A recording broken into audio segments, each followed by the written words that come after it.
Good evening from Washington. I'm Larry O'Connor, and we told you last night about this story, remarkable one, broken on the Intercept.com by Lee Fang.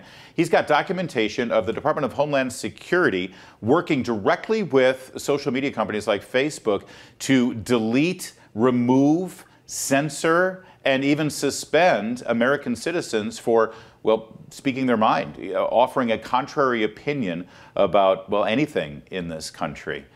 And sadly, strangely, frighteningly, not a whole lot of other media outlets picked up this story. What's at play here? And is there something larger that we should be worried about with the Department of Homeland Security going way outside their original reason for being, which was, to protect us from another 9/11 attack? Joining us right now is Cheryl Chumley. She's the online opinion editor at the Washington Times. And, well, Cheryl, you noticed this story. You're not letting it go, are you? Not at all. I mean, free speech, it's part of what we do in our business, but it's a very American spirit anyhow, the idea of being able to speak freely and exchange differing viewpoints. And the fact that you are one of the few people covering this story just shows what peril America's freedoms are in. This whole idea of mission creep at the Department of Homeland Security, let's not forget they were the ones who were trying to set up this Orwellian truth police department that got ridiculed because they picked a Mary Poppins singing karaoke star as the lead here. But the whole idea that the Department of Homeland Security even rationalizes their behavior here by telling social media companies that they have to delete and suspend people because they're questioning the efficacy of the vaccine? Really? Yeah, and with the data that support the questioning of the efficacy of the vaccine at this point in time, it just strikes as very alarming to even censor those viewpoints at all, anytime, but especially now when the data actually supports that. But look, Larry, there's a lot more going on with this censorship. Two attorneys generals, the one in Missouri and the one in Louisiana, Eric Schmidt and Jeff Landry, have launched a lawsuit against big tech and against the White House.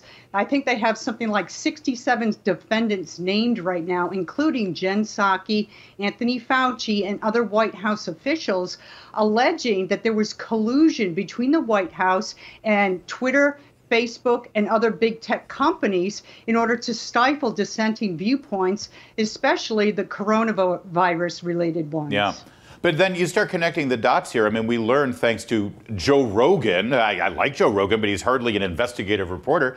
But he had that interview with Mark Zuckerberg, and he got Mark Zuckerberg to reveal that the FBI gave them a preemptive heads up about Russian disinformation coming along the path toward the 2020 presidential election. And then the Hunter Biden laptop story shows up. We had all these people say, oh, it's Russian disinformation, so that got censored and deleted. That was because of the Department of Homeland Security preemptively giving them a red flag on this. This is insidious. This not only is an assault on our free speech, but specifically political speech that affects an election.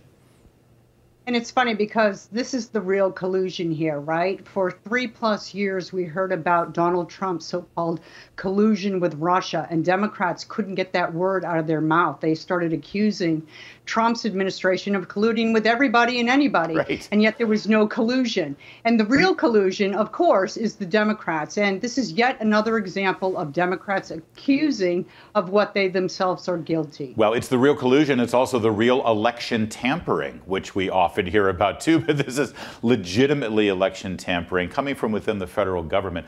Now, your book, Cheryl, it's called Lockdown, the Socialist Plan to Take Away Your Freedom. It's an extraordinarily provocative title, but it's not provocative if you actually start reading what's happening here and what we're discovering, because this pandemic was used to rationalize exactly this kind of thing. Not only the censorship of Americans' voices online and in other avenues of our public square, but also the disintegration of our freedoms. There's still governors right now that are holding on to emergency health powers.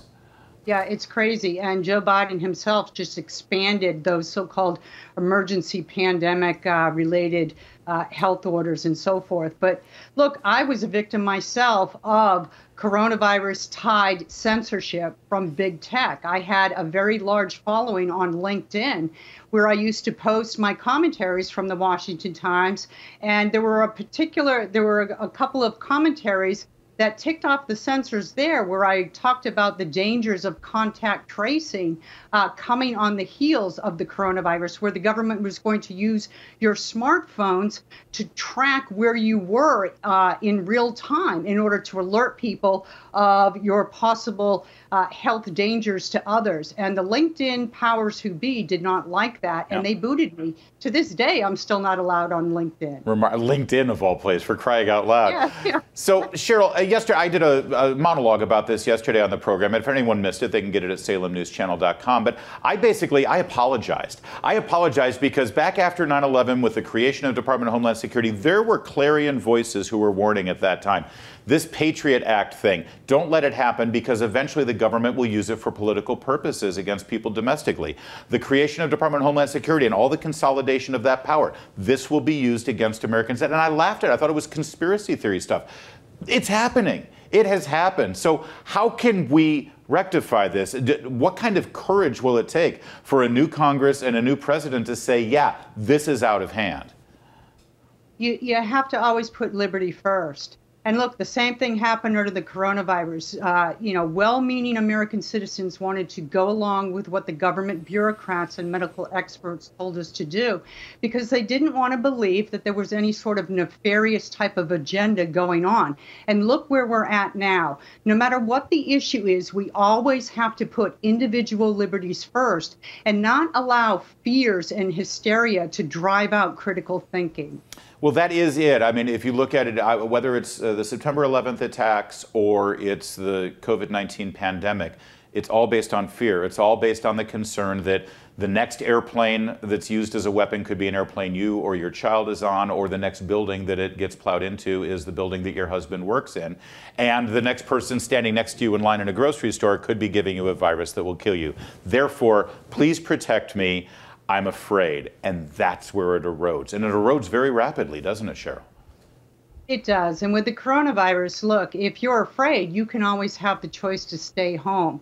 When did it become in this country that it's the healthy who are supposed to stay home and stay out of the public sector, out of the public eye, in order to protect those who are fearful of catching a virus? It's always been normal that if you're sick, you stay home, but that got flipped under the fears of the coronavirus.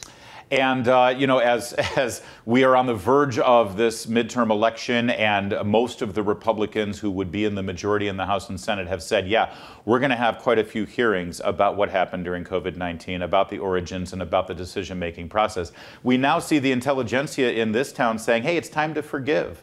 Let's call for an amnesty. Cheryl, are you in the frame of mind to forgive, or would you like to have those hearings, perhaps? Yeah, I want the hearings, and I would love accountability. Look, the left got by with so much under this coronavirus, using it to steal every individual liberty we have in America.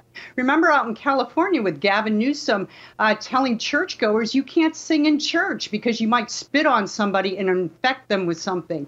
That's how ridiculous it got. Yeah. It got under the coronavirus. And if we don't have accountability, I predict it's going to happen again sooner or later. Cheryl Chumley, online opinion editor at Washington Times. We appreciate you joining us. And looks like now, based on this story, those hearings should also include a pretty heated one with the Secretary of Homeland Security, Mr. Mayorkas. We look forward to that as well.